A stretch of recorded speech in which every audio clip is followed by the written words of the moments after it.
ನೋಡಿ, ಅಮೆರಿಕದಿಂದ ಅಕ್ರಮ ಭಾರತೀಯರ ವಲಸಿಗರ ಗಡೀಪಾರು ವಿಚಾರಕ್ಕೆ ಸಂಬಂಧಪಟ್ಟಂತೆ ರಾಜ್ಯಸಭೆಯಲ್ಲಿ ನಮ್ಮ ವಿದೇಶಾಂಗ ಸಚಿವರಾಗಿರ್ತಕ್ಕಂತಹ ಶ್ರೀಯುತ ಜೈಶಂಕರ್ ಅವರು ವಿವರಣೆಯನ್ನು ಕೊಡ್ತಾ ಇದ್ವಿ, ಅಬ್ಸರ್ವ್ ಮಾಡ್ತಾ ಇದ್ವಿ.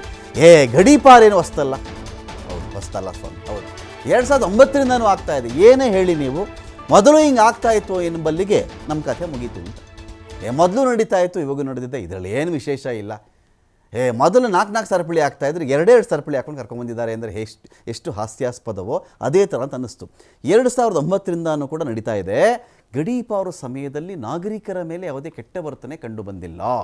ಅಕ್ರಮ ವಲಸಿಗರಿಗೆ ಕೈಕೋಳ ಹಾಕುವುದು ಅಮೆರಿಕ ಸರ್ಕಾರದ ನೀತಿ.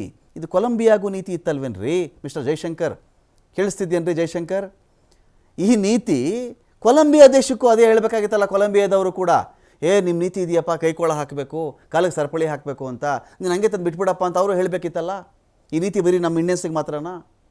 ಅಕ್ರಮ ವಲಸಿಗರಿಗೆ ಕೈಕೋಳ ಹಾಕುವುದು ಅಮೆರಿಕ ಸರ್ಕಾರದ ನೀತಿ. ನಾವು ಎಂದಿಗೂ ಅಕ್ರಮವಾಗಿ ಗಡಿ ನುಸುಳುವಿಕೆ ಪರವಾಗಿಲ್ಲ, ಅಗ್ರಿ. ಯಾರು ನೀವು ನುಸುಳಿ ಅಂತ ನೀವು ಹೇಳಿ ಕಳಿಸಿಲ್ಲ. ಆದರೆ ಪ್ರಜೆನ ವಾಪಸ್ ಕರ್ಕೋಬೇಕಾದ್ರೆ ನೆಲದ ಸಾತ್ವಿಕತೆ, ನೆಲದ ಸಿಟ್ಟೊಂದು ಇರಬೇಕಿತ್ತಲ್ಲ. ಅಕ್ರಮ ನುಸುಳುವಿಕೆಗೆ ಯಾವುದೇ ದೇಶಕ್ಕೆ ಭದ್ರತೆ ಅಪಾಯ ಆಗುತ್ತದು ಹೌದು. ರಾಜ್ಯಸಭೆಯಲ್ಲಿ ವಿದೇಶಾಂಗ ಸಚಿವ ಜೈಶಂಕರ್ ಅವರ ವಿವರಣೆ ಇದು.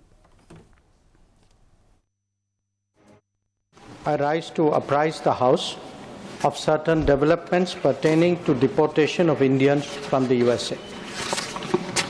Honorable members are aware that people-to-people exchanges constitute the bedrock of our deepening ties with the United States. Indeed, more than any other relationship, mobility and migration has had a key role to play in enhancing its quality.